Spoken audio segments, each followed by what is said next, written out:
시련 중에 있을 때 우리가 어떻게 신앙생활을 해야 될 것인가, 고생 많이 하고 있는데 이때 우리가 어떻게 하는 것이 고생을 최고의 승리로 바꿀 수가 있을까 하는 문제입니다.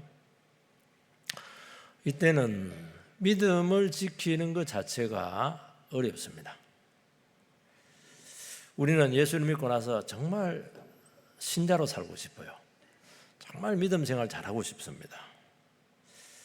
근데 살아보시면 알게 되겠지만은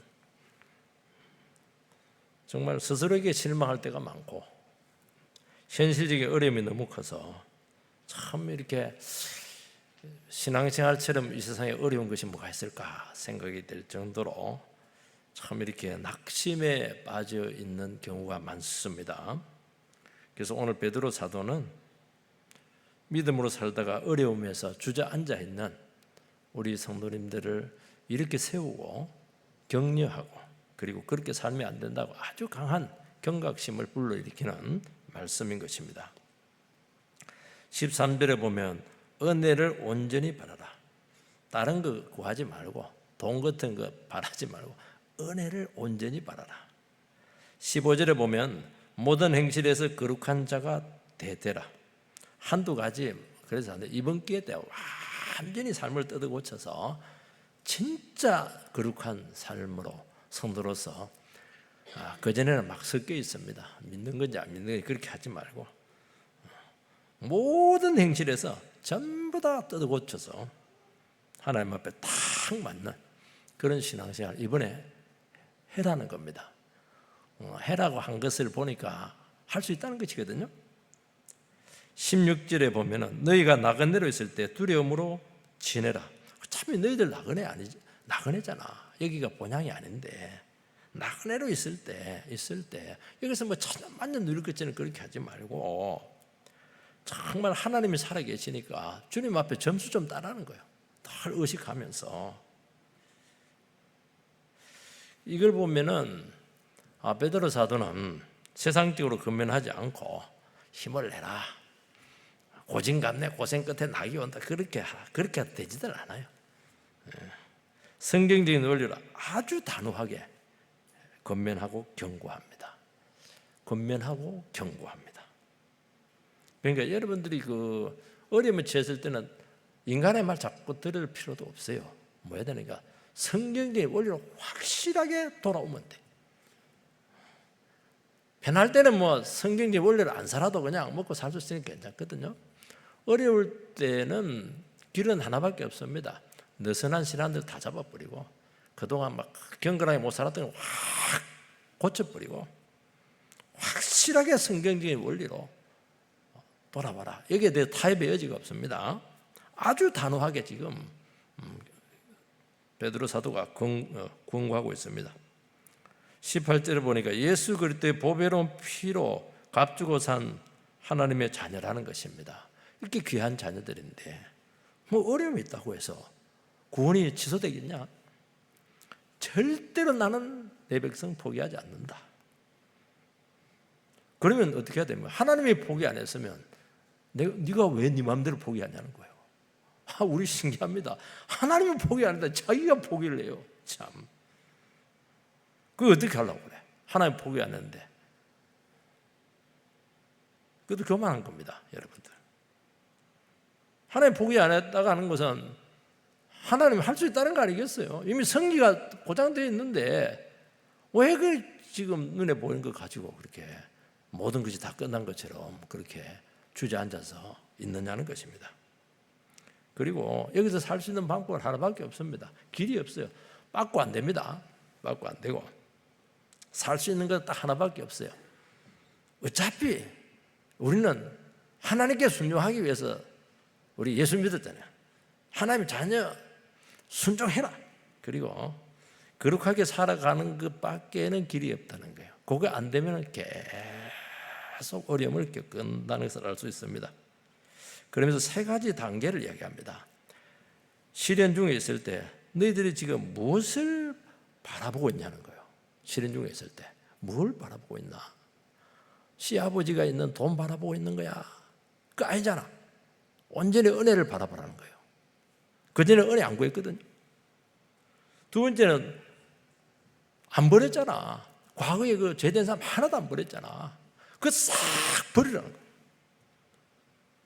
세 번째는 어떻게 되면 어차피 이제 안 된다. 이제 하나님의 말씀 의지해서 막 거룩하게 사는 길밖에 없다. 이 세 가지를 딱 기억하시게 되기를 바랍니다. 무엇을 바라봐야 될 것인가? 뭘 버려야 될 것인가? 그럼 앞으로 어떻게 살아가야 될 것인가?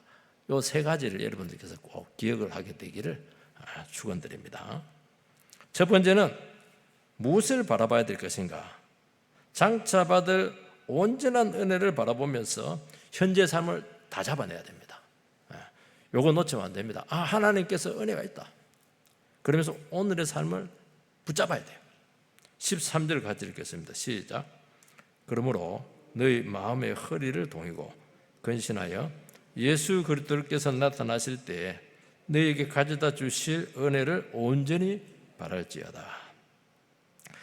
종말의 시대에 핍박받고 있는 성도님들은 하나님의 능력으로 보호될 것을 믿습니다. 그게 뭐냐면 1절에서 12절 말씀이에요. 너희들의 구원은 확실하게 정해져 있다는 거예요. 그러고 나서 그러면 어떻게 해야 될 것인가? 가만히 앉아서 기다릴 수는 없다는 거예요. 영적 전쟁을 치르기 위해서 출전 준비를 하라는 것입니다. 너희 마음의 허리를 동이고 이렇게 할 때 과거 사람들은 이제 옷을 이렇게 통짜로 입습니다. 원피스처럼 긴 옷을 입기 때문에 무슨 중요한 일을 할 때 이렇게 허리를 묶고 또 전쟁하러 갈 때 우리 전쟁할 반도라는 게 있어요. 탁 이렇게 묶습니다. 전쟁을 준비하는 모습을 비유하고 있습니다. 핍박과 고난은 자질의 상황입니다. 주저앉고 싶어요. 책임이 크고 그만두고 싶고 내려놓고 싶습니다. 예수 그리스도께서 나타나실 때 아직 예수님이 안 나타나셨어요. 쉽게 말해서 기간이 길어요. 그래서 싸울 일이 많습니다. 이제 너희 시작했는데 벌써 주저앉으면 어떻게 할 것인가? 허리끈을 딱 졸라매고 마음을 강하게 먹고 그렇게 시작을 하라는 것입니다. 이제 시작인데 왜 네 문제만 빠져서 그렇게 절망하고 왜 그렇게 있느냐는 거예요. 그런다 누가 그런다 될 게 하나도 없어요. 지금이 정말 중요하다는 사실을 알고 정신줄 놓지 말고 마땅히 해야 될 중요한 일을 해라는 거예요. 그런 부분에 대해서 반드시 결단을 내려야 된다는 겁니다. 감정을 따라서 왜 행동하냐는 거예요. 이게 마음의 허리를 동이고 이렇게 되어 있는데요. 영적 전쟁을 제대로 치르려면 마음이 중요해요. 마음을 잡아야 돼요. 이 마음이라고 하는 건 정신, 생각하고 똑같은 것이거든요. 그래서 우리가 영적 이런 삶을 감당하려고 하면은 생각을 잘해야 됩니다. 생각에서 결정이 나요. 생각. 이 근신한다 이 말도 무슨 말이냐 하니까 깨어있다. 술 취한 상태에서 몽롱하게 있지 말고 텔레비 보고 몽롱하게 있지 말고 생각을 흩뜨리지 말고 영적 긴장을 늦추지 말고 정신을 맑게 해서 주의 구원을 끝까지 바라보면서 순종하면서 나가라는 것입니다. 왜냐하면 현실의 어려움보다도 앞으로 받을 은혜가 너무 크다는 것입니다. 예수 그리스도께서 나타나실 때 너에게 가져다 주실 은혜를 온전히 바랄지어다.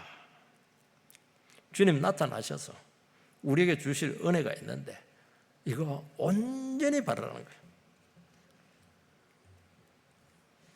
온전히 바라라고 하는 건 다른 거 바라서는 안 되는 것입니다.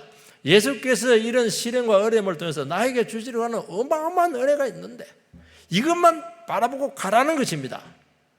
사람 바라보지 말고 내 처지 바라보지 말고 주님께서 나에게 주시려고 하는 어마어마한 은혜가 있는데 이것만 온전히 붙잡으라는 겁니다. 다른 거 다 잘라라는 거예요. 우리는 현재 고난 때문에 미래 소망 잃지 말고 미래 은혜 바라보면서 고난 속에서 자기 자신을 다스리라는 것이 성경적인 권면이라는 것을 알 수가 있습니다.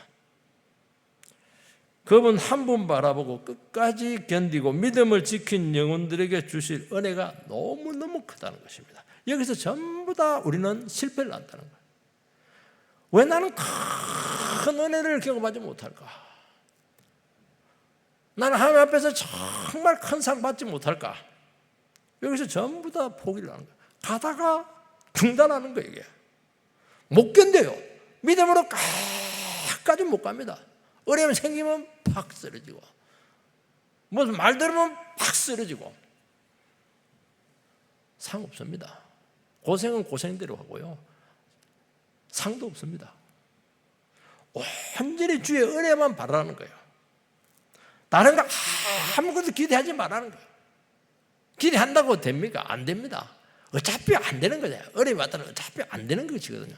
그럴 때는 다 내려놓고 하나님께서 이런 시련과 어려움을 통해서 뭔가 큰 다른 은혜를 지금 대기하고 있는데 그걸 안 가르쳐줍니다. 미리 안 가르쳐줍니다. 그 귀한 거 안 가르쳐줍니다. 근데 끝까지 그것만 바라보고 가라는 것입니다. 나는 왜 이렇게 어렵고 힘든데 이렇게 도와줄 사람도 없고 의지할 것도 없고 내 혼자밖에 없고 왜 자꾸 그렇게 현실이 어렵다고 그렇게 비관하고 있느냐는 것입니다. 이제는 정말 제대로 은혜 받을 때요. 우리 은혜 생활 한다지만 무슨 은혜를 생활합니까? 자기 힘으로 다 하고 자기 가진 걸로 참 더 계산 다 하지. 정말 여러분 하나님 은혜만을 바라보면서 믿음 생활 하고 있으세요? 지금 그 얘기하는 겁니다. 이때 한번 다 내려놓고 하나님께만 구원이 있다. 하나님께만 해주신다. 이거 한번 해보라는 것입니다. 이때 중요한 것은 생각입니다. 어려움이 오면은 여러분들이요, 마귀가 이 생각을 자꾸 공격을 합니다. 이 어려움이 오면은 실제 사건보다도 먼저 안에서 마음에서 자꾸 생각을 해요. 그 상황을 자기 나름대로 자꾸 해석을 합니다. 왜 하필 나에게 이런 일이 일어났을까? 하나님께서 나를 버린 것은 아닐까? 기도해도 아무 응답이 없는가? 이렇게 힘든데 굳이 계속 믿고 가야 될까? 이렇게 어려운데 나에게 주어진 책임을 굳이 내가 감당해야 될 것인가? 뜯어치워 버릴까? 이 고난 자체도 힘든데 이 고난을 어떻게 받아들이고 해석하느냐가 우리를 너무너무 크게 흔든다는 거예요. 계속 이천거립니다. 굳이 내가 이런 상황에서 가야 되느냐, 그 얘기하는 것입니다. 주님께서는 뭐라고 합니까? 이제 시작이라는 거예요. 시작도 하는데 벌써 주저앉아 어떻게 하냐? 시작하라는 거예요. 여러분 허리를 동이라는 것은 시작하라는 거예요. 딱 허리끈 옛날에 시골에 아줌마도 몸빼 맬 때만 다 허리끈 매고 머리 딱 두르고 시작하잖아요. 허리를 동이라는 거예요. 긍정적으로 생각을 하자 그냥 또 아니면 정신 차려 이 친구야. 인간적으로 안 돼요. 절대로 안 됩니다. 나를 더 그냥 학원 가서 개발해가지고 이겨내지. 절대 안 됩니다. 그거는 만사불통입니다. 어떻게 해야 됩니까? 허리를 어떻게 동입니까? 내가 처한 현실보다 말씀이 더 큰 현실이라는 것을 받아들이라는 것입니다. 우리는 내가 처한 어려움이 어렵다고요? 아닙니다. 여러분, 하나님의 약속의 말씀이 훨씬 더 큽니다. 그래서 현실을 부정하지 말고 자꾸 말씀으로 해석을 하라는 것입니다. 생각을 막 한다고 해서 생각을 하는 게 아닙니다. 잡생각입니다. 하면 안 되고 하나님의 말씀을 가지고 계속 생각하는 것입니다. 해석을 하는 거예요. 현실을 부정하지 말고. 믿음은 무엇이냐면은 나에게 아무 문제가 없어야 된다는 것이 아니고요. 문제가 있습니다. 앞으로도 문제가 있을 겁니다. 지금도 문제 가운데 헤어나오지 못하고 있습니다. 이런 문제 없이 여기 왔습니까? 다 문제 가지고 왔잖아요. 힘들잖아요. 그러나 이것이 전부가 아니라고 말씀하고 있습니다. 베드로 사도는 너희들 어려움 당하고 있는데 고난 그거 아무것도 아니다. 그렇게 절대 말하지 않습니다. 힘들지. 아이고 참 얼마나 힘들겠어. 그렇지만은 더 큰 현실을 너희들에게 보여줄 수가 있다. 너희들에게는 산 소망이 있다. 너희들 하늘의 유업이 있다. 미리 얘기했잖아요. 끝날까지 하나님의 능력으로 너희들을 보호받는다. 그리고 너희들 믿음으로 연단을 받게 될 것이고 고난 후에 말할 수 없는 영광이 기다리고 있다. 그래서 기독교는 절대로 우리에게 주어진 현실을 부정하는 것이 아니고 현실을 하나님의 관점에서 계속 해석을 해내야 되는 것입니다. 그러면 하나님의 말씀이 나에게 현실이 돼요. 저는 그 창세기를 볼 때마다 아브라함에게 침체가 되었을 때 애가 있나 미래가 있나 나이가 적나 아무것도 없잖아요. 근데 하나님께서는 뭐라고 하냐니까 너무 엉뚱한 얘기를 해요. 네 자손이 하늘의 별처럼 바다의 모래처럼 될 거라는 거야. 아니 지금 애가 없고 애를 못 낳는데 무슨 뚝딱이 같은 얘기를 합니까? 지금 나이가 20대도 아니고 지금 100살이 다 돼가는데 너무 이게 격차가 너무 큰 거예요. 근데 하나님께서는 막 너무 무심하게 그것도 안 되니까 나와라 별을 봐라 해아래 봐라 막 이렇게 하는 겁니다. 아니 그거하고 나하고 무슨 상관이 있어요? 하나님은 그 얘기를 계속 하는 겁니다. 근데 참 놀라운 것은요, 창세기 15장 6절에 아브라함이 여호와를 믿으니 그것을 그의 의로 여기셨더라. 그때 믿습니다. 연결이 안 되는데 믿어져요. 하늘을 세는 거예요. 별 하나, 별 둘, 별 세, 너무 별이 많은 거예요. 세면서 보니까 하나님 능력이 나에게 들어와 버렸어. 와, 하나님 가능하구나. 이야, 그게 믿음이라는 거예요. 그게 한 말씀이 나에게 현실이 되는 거예요. 안 믿어지죠? 믿어집니다. 힘들죠? 말씀을 계속 들으시기 바랍니다. 현실이 됩니까? 그게 확실한 것이죠. 여러분의 생각은 처음부터 가짜입니다. 그거 믿으니까 망하는 거예요. 그거 믿으니까 계속 방황하는 것입니다. 근신하라고 말씀하고 있습니다. 영적으로 정신이 흐려지지 않도록 싸우라는 것입니다. 고난의 몸 여러 가지 것에 취합니다. 술에 취하고 분노에 취하고 두려움에 벌벌 떨고 절망에 무너지고 세상 성공이나 돈에 더 집착해요. 어려움 생기면. 왜냐니까 돈이 없어서 그렇다 생각하거든요. 그거 하나님의 백성들 너무 그거 여러분 너무 좀 추하잖아요. 하나님의 백성들이 돈 없다고 왜 그래? 힘 없다고 왜 그래? 그래서 여러분 고난이라고 하는 것은 환경만 흔드는 것이 아니고 우리의 판단력을 흐려놓습니다. 여기서 무너지는 것입니다. 판단을 잘해야 돼요. 그리스도께서 주실 미래 은혜를 생각을 하라는 것입니다. 아무 생각이나 하면 안 되고요. 생각하지 말자 억누른다고 되는 게 아니고요. 내 생각을 하나님 약속에 묶어버려야 돼요. 내 생각을 말씀 안에 굴복을 시키는 것입니다. 굴복이 됩니까? 안 되죠. 내가 얼마나 똑똑한 경험이 많은데 얼마나 계산이 뛰어난데 탁탁탁 나오는데 하나 들으면 10가지를 아는데 그러다가 망하는 거예요. 분명히 얘기합니다. 그 생각을 두드리 잡아가지고 말씀 앞에 굴복을 시키는 거예요. 그 욕심이야 그거. 그 네 생각이잖아. 그거. 너 하나님 뜻이라고 말할 수 있어? 네가 하나님이야. 이러면서 말씀 앞에 자기를 딱 굴복을 시켜버려야 돼요. 깨갱깨갱 하라는 거예요. 깨갱깨갱 꼬리 내리고 고개 숙이고 이렇게 하라는 것입니다. 이거 안 하잖아요. 한도 끝도 없이 자기 생각으로 다 달려가거든요. 이때 현실을 직시하고 도피하지 않습니다. 옳다면 와라. 네가 이기나 내가 이기나 그러면 이제 오기가 되고 그렇게 해서 안 되고 네가 이기나 말씀 이기나 믿음 이기나 한번 해보자. 이 생기는 거예요. 그러면서 견딜 수 있는 힘이 딱 생기는 것입니다. 그럼 현실이 갑자기 작아져요. 콩알만해져. 태산 같은데 콩알만해. 여러분 어려움을 갖고 놀아야 돼요, 여러분들. 여러분 배가 폭풍을 만나면은 파도도 치고 바람도 날리고 비도 그치지 않고 그걸 어떻게 없앨 수가 있습니까? 못 없앱니다. 한 가지를 할 수가 있어요. 배의 방향을 딱 잡고 키를 딱 잡고 있으면 돼요. 그리고 끝까지 방향을 가지고 키를 갖고 밀고 가면 돼요. 우리가 어려움이 오면은 모든 환경들 절대로 통제할 수가 없고 통제할 수가 없으니까 괴로운 것입니다. 계산이 안 나와요. 내 생각과 믿음의 방향까지 고난에게 내어질 필요가 어디 있어요? 그게 정신줄을 내놓고 있는 겁니다. 그 정신줄을 놓지 말라는 거예요. 기도줄 놓아버리고 말씀줄 놓아버리고 소망도 잃어버리고 결국 하나님에 대한 신뢰까지 놓아버리게 되는 그런 일이 생긴다는 것입니다. 오늘 성도님 여러분, 생각의 허리띠를 단단히 매시게 되기를 바랍니다. 주님께서 가져오실 은혜가 클 줄 믿습니다. 받으려면 이걸 받으라는 거예요.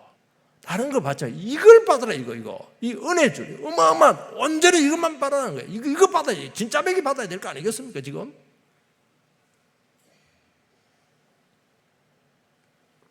두 번째는 과거의 욕심에 따라서 살던 삶으로 돌아가지 말라는 거예요. 어려움 생기면 자꾸 과거로 돌아가거든. 14절 같이 읽읍시다. 시작. 너희가 순종하는 자식처럼 전에 알지 못할 때에 따르던 너희 사욕을 본받지 말고. 핍박과 고난이 오면 힘들고 어려워요. 이때 영적 싸움을 좀 포기하고 책임 내려놔버리고 하나님 자리 책임 내려놔버리고 내 것이나 챙기자, 이런 생각이 들 수가 있는 거예요. 이 정도에서 그만두고 살아남자. 왜냐하면 아무도 내가 안 챙겨주거든요. 여러분, 하나님을 모를 때처럼 우리는 사욕을 챙길 수 있다는 것입니다. 그래서 편법이 나올 수 있고 타협이 나올 수가 있고 꼼수가 나올 수가 있고 작은 이익의 신앙을 팔 수가 있다고 말씀하고 있습니다. 근데 참 너무 신기한 거는요, 14절 너희가 순종하는 자식처럼 전제를 합니다. 너희들 자식이잖아. 자식은 아버지께 순종해야지. 하나님은 순종하는 자식 끝까지 책임을 져주신다는 것이고 우리 안에 너는 내 자식이잖아. 얼마든지 마음먹기에 따라서 순종할 수가 있지 않느냐 하는 것입니다. 왜 자녀가 순종하죠? 아버지가 나의 아버지라는 거예요. 자녀가 불순종하면 아버지의 이름을 얼마나 더럽히겠습니까? 그래서 어려울 때 자녀가 어떤 행동을 하는가 하는 것이 너무너무 중요하다는 것입니다. 그래서 어려울 때 네가 어떻게 행동하고 처신해야 될 것인가? 이때 하나님의 자녀된 모습이 가장 잘 드러나는 것입니다. 마귀 자식처럼 떼쓰고 무책임하고 파행적이 되지 않아야 된다는 것입니다. 그러면 현실은 점점 더 비참하게 될 것이고 너희들의 미래까지 다치게 될 것이다 말씀하고 있는 것입니다. 성도님 여러분, 영적 싸움이 치열하고 삶이 어려울수록 길은 하나밖에 없습니다. 순종으로, 믿음으로, 말씀으로 나가라고 말씀하고 있는 것입니다. 제가 절 얘기했잖아요. 어차피 망했잖아요. 어차피 한 번 죽지 두 번 죽습니까? 주님의 구원을 끝까지 기대하라는 것입니다. 신앙이라고 하는 것은 바로 어려울 때 나타나지고 힘들 때 자라는 것입니다. 전에 알지 못하던 때에 이렇게 되어 있는데 예수 믿기 전 죄인으로 있을 때를 말씀하고 있습니다. 사회 어려움 생기면 과거가 좋았다고 그래요. 과거 무슨 이스라엘 백성들처럼 과거 애굽 있을 때 그때 애가 좋았다는 거예요. 죄 지으면서. 그때는 욕심과 정욕이 인생을 끌어가지 않았겠습니까? 이제는 예수 그리스도가 우리의 삶을 이끌고 있다는 것입니다. 이걸 놓쳐서 그렇습니다. 우리 주인 대신 예수님을 놓쳤기 때문에 그렇다는 것입니다. 이때 믿음으로 반응하면 현재 고난을 넉넉히 이긴다고 말씀하고 있습니다. 여러분, 신앙 안에서 겪는 고난에 대해서 여러분들께서는 하나님의 작정과 의지가 있습니다. 여러분, 하나님께서 이끄시는 부분에 있어서 의미가 없는 게 있던가요? 아닙니다. 어려울수록 더 의미가 있어요. 어려울수록 더 하나님이 만지심이 많습니다. 그건 왜냐하니까 하나님 그 안에 뜻이 있기 때문에 그래요. 작정이 있기 때문에 그렇다는 거예요. 하나님께 그때 의지를 가지고 이끌어 간다는 것입니다. 절대로 우리의 구원이 무효화되지 않습니다. 지금까지 이끌어왔던 그런 부분에 대해서 절대로 후회가 없어요. 그래서 여호와의 구원에는 후회하심이 없다고 하는 것은 과거를 묻지 말라는 거예요. 지금 여기까지 온 것에 대해서 후회할 거 하나도 없습니다. 이거 감사해도 유분수죠.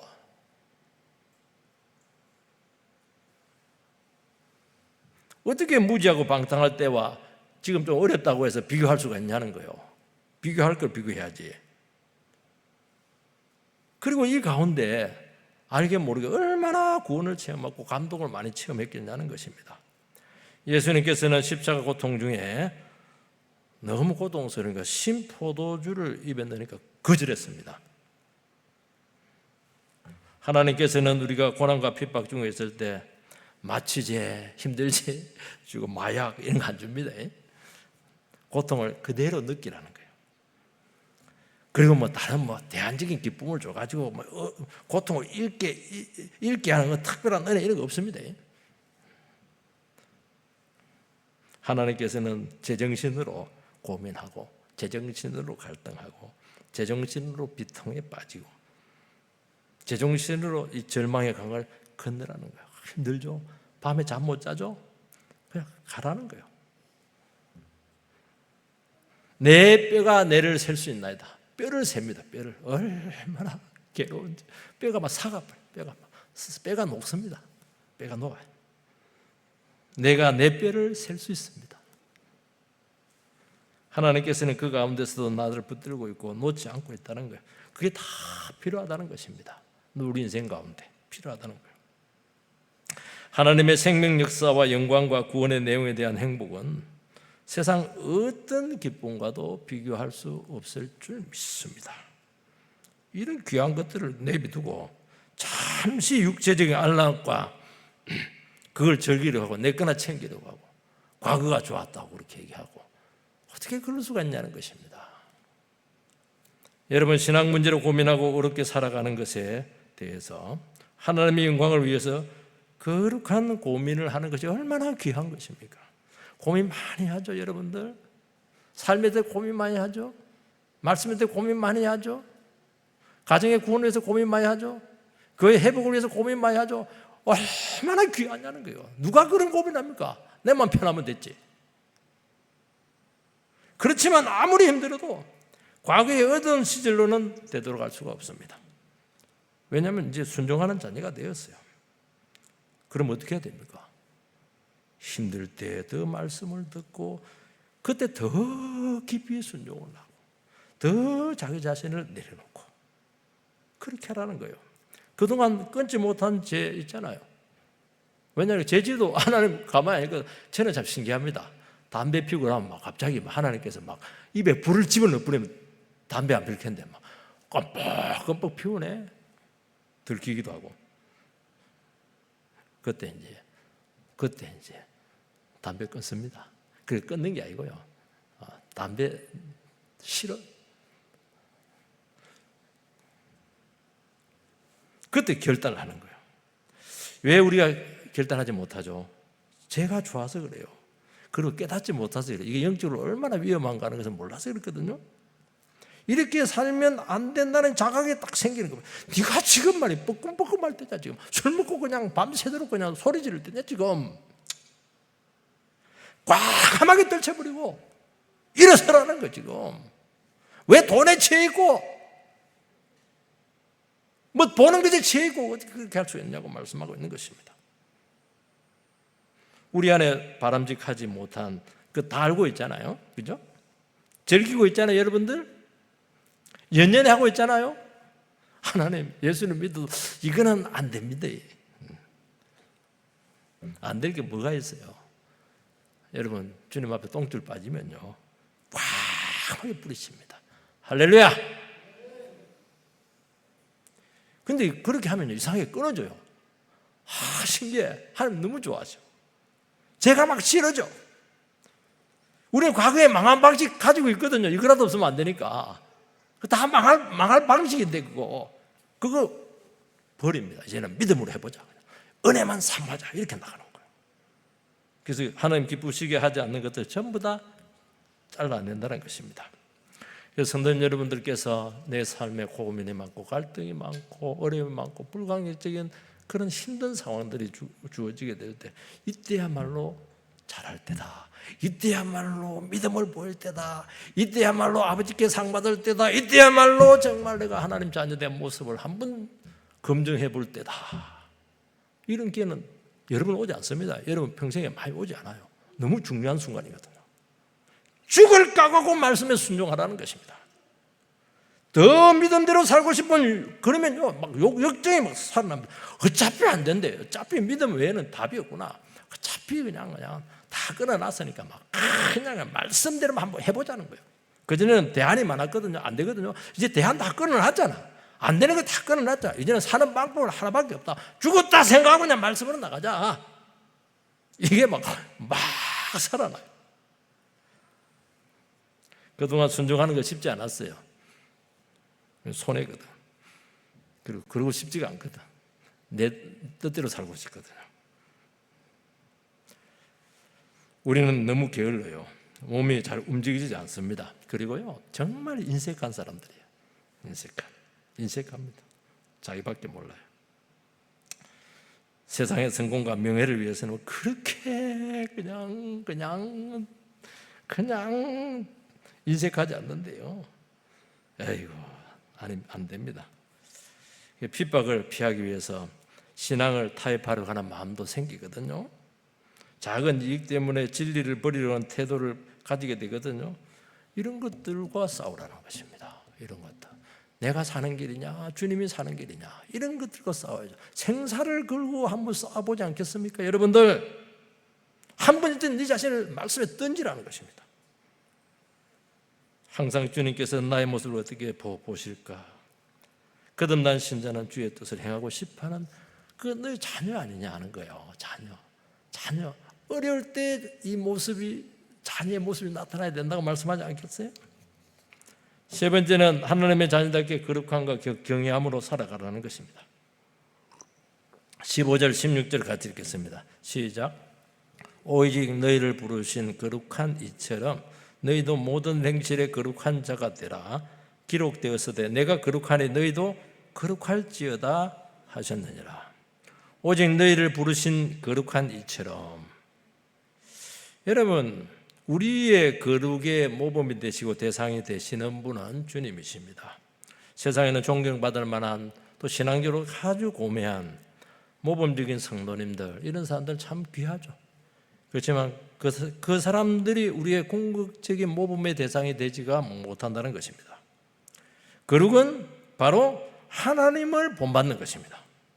거룩의 표준은 하나님 안에서 찾아라는 것입니다. 하나님의 성품을 닮도록 힘쓰라는 거예요. 주의 뜻 가운데 들어가도록 힘쓰라는 것입니다. 예수님께서는 베드로에게 밤새도록 고기 잡았는데 하나도 못 잡아서 철저하게 실패했습니다.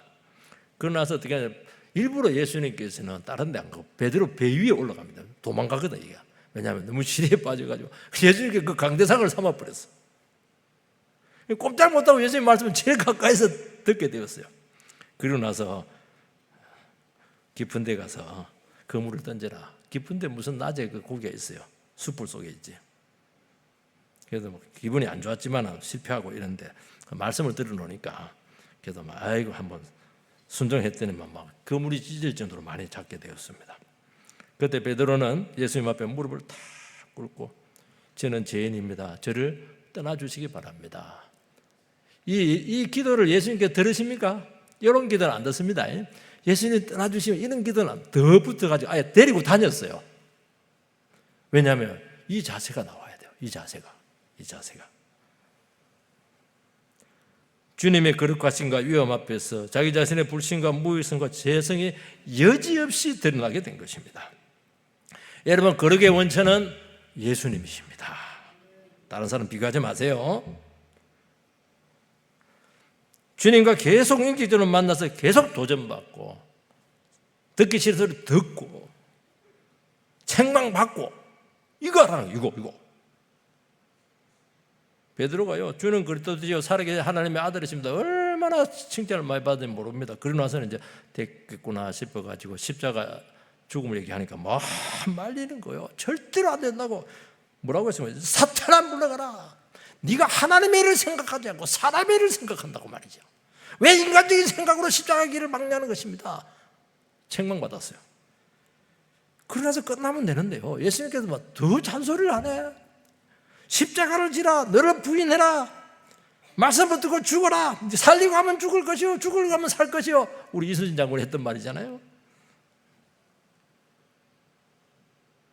그리고 예수님 십자가 간다 이러니까 절대로 못 간다고 막 끝까지 지켜주겠다고. 네가 오늘 닭 2번 울기 전에 3번 나를 부인하라, 확실하게 부인한다는 것입니다. 미리 경고하는 것이죠. 이게 뭐냐니까 거룩으로 가는 길이에요. 주님 앞에 책망 듣고 좌절되고 꺾이고, 그리고 내 열정이 막 무시당하고 나의 선한 너가 좌절되고, 그 선한 도구 무슨 선한 도예요? 그거 쥐생각이지 그게. 그런 생각하지 마세요. 무슨 선한 도예요? 그거 냉정히 우리 따져 보십시다. 하나님 그거 하라고 했냐는 게 그거. 너 계산하고 하는 거 아니야 지금? 그런 것들이 중요해. 그런 것들 그거 좌절돼야지 그거. 얼마나 마음이 아픕니까? 미칩니다 그거. 나를 어떻게 보십니까? 어떻게 보여? 어떻게 봐? 죄인으로 보지.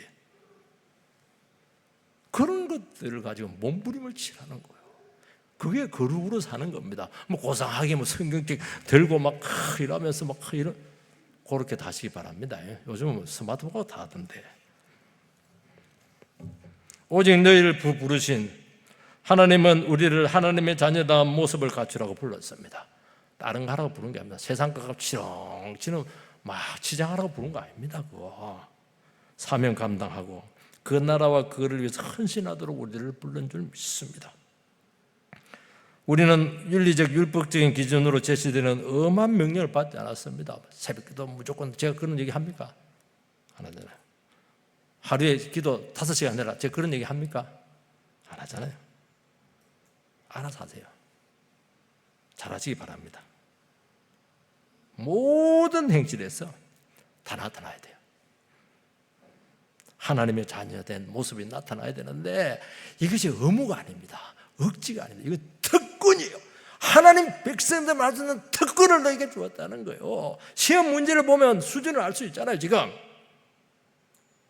구원받은 하나님의 자녀들은 얼마든지 그렇게 살 수가 있습니다. 그 안에서 주님이 살아있고 성령님이 함께 하시기 때문입니다. 그래서 거룩이 무거운 짐이나 책임이 아니라는 거예요. 우리에게 너무나 영광이고 특권이고, 세상은 그렇게 살고 싶어도 살 수도 없고 살 마음도 없고 어떻게 살아야 되는지도 모르고 얼마나 방황하고 있습니까? 우리는 알잖아. 답을 다 가지고 있잖아. 지금 이게 우리의 품격이죠. 이게 우리의 특권이잖아요. 그래서 여러분들께서 이런 부분들에서 잘난 척 하시기 바랍니다. 너희들 죽었다가 깨어나도 나처럼 못 살아. 지금 와 계시는데 서량자 집사님도 계시는데, 저희가 왜 왔냐니까, 제가 하나를 맡으라 해서 제 부목사님하고 열심히 대학볕에 막 전도를 했습니다. 그러니까 막 저희 교회 왔습니다. 왜 왔습니까? 담임 목사님이 저리 땀을 뻘뻘 흘려가면서 얼굴 끄지러가면서 전도하는 거 보니까 와, 훌륭한 목사님일 것 같아서 왔습니다. 제 자랑하려고 하는 것이 아니고요. 저는 영혼을 사랑하거든요. 그런 건 자랑해야 돼요. 그 특권입니다. 그 특권.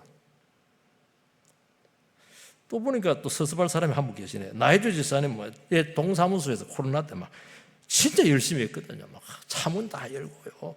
안 받아가는 것까지 받아가게 하고요.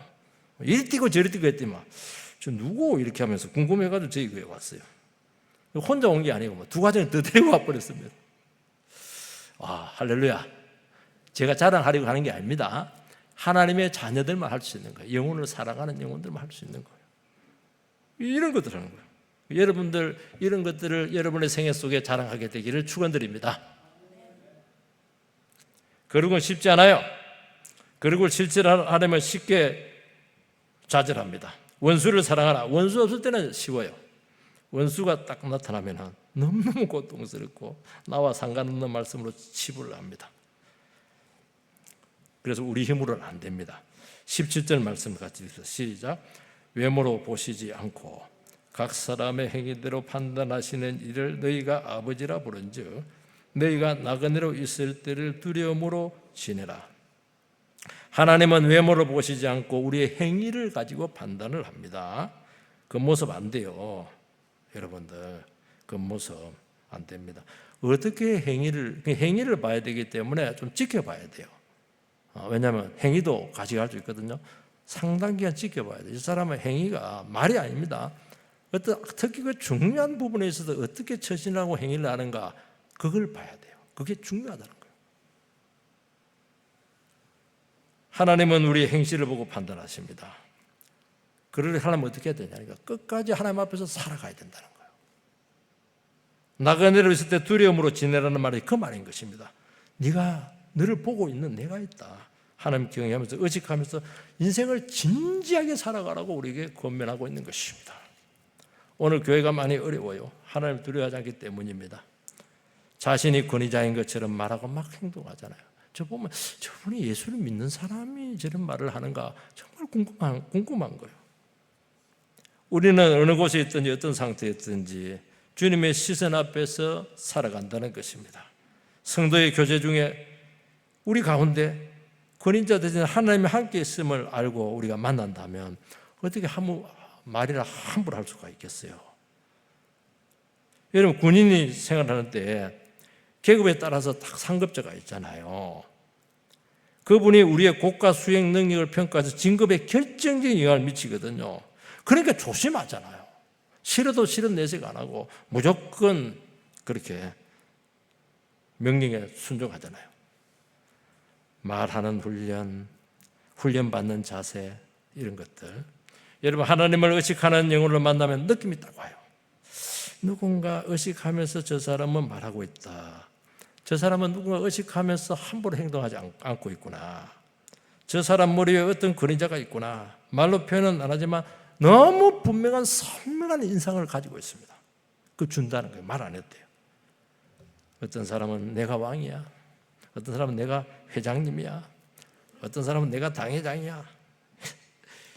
그렇게 하시면 안 되는 것입니다. 저도 위에 그분이 계세요. 아무 말 하면 안 돼요. 아무리 당회장이라도 아무 말 하면 안 돼요. 그러고는 핍박 속에서 더욱 드러난다는 것입니다. 손해보면서도 정직할 수 있고, 미움받으면서도 사랑할 수 있고, 억울함 참아가면서 진리 위해서 불이익을 감수하는 것이 이게 거룩이라는 것입니다. 종교 행위를 하는 게 절대로 아니에요, 여러분들. 결론입니다. 실현 중에 신앙생활의 원리입니다. 장차받을 은혜를 바라보면서 현재의 삶을 다잡아내시기 바라고, 미래의 소망이 현재의 삶을 지배하도록 하시기 바라고, 과거 욕심을 따라 살던 삶으로 절대로 돌아가지 말고 일단 하나님의 자녀가 되었으니까 옛삶으로 돌아갈 수도 없고 돌아가지도 않는다는 것입니다. 계속 거룩으로 나아가서 하나님께서 예비하신 그 미래의 은총을 나의 것으로 삼게 되기를 주의 이름으로 축원드립니다. 거룩하신 하나님 은혜를 감사를 드립니다. 저희들에게 거룩한 믿음을 허락하셔서 참 핍박과 혼란과 고난의 시대를 살아가게 되면서 이것을 어떻게 우리가 감당해야 될 것인가 지침을 주시니 감사를 드립니다. 오늘 우리가 이 상황들을 믿음으로 잘 우리가 분별해서 하나님 아버지 주님 앞에 더 이상 이제 방황하지 말고 한번 어차피 믿음 생활한 거 끝까지 주님 앞에 상 받을 걸 바라보면서 끝까지 달려갈 수 있는 영적 경주자들이 되게 하여 주시옵소서. 예수님 이름으로 기도하옵나이다. 아멘.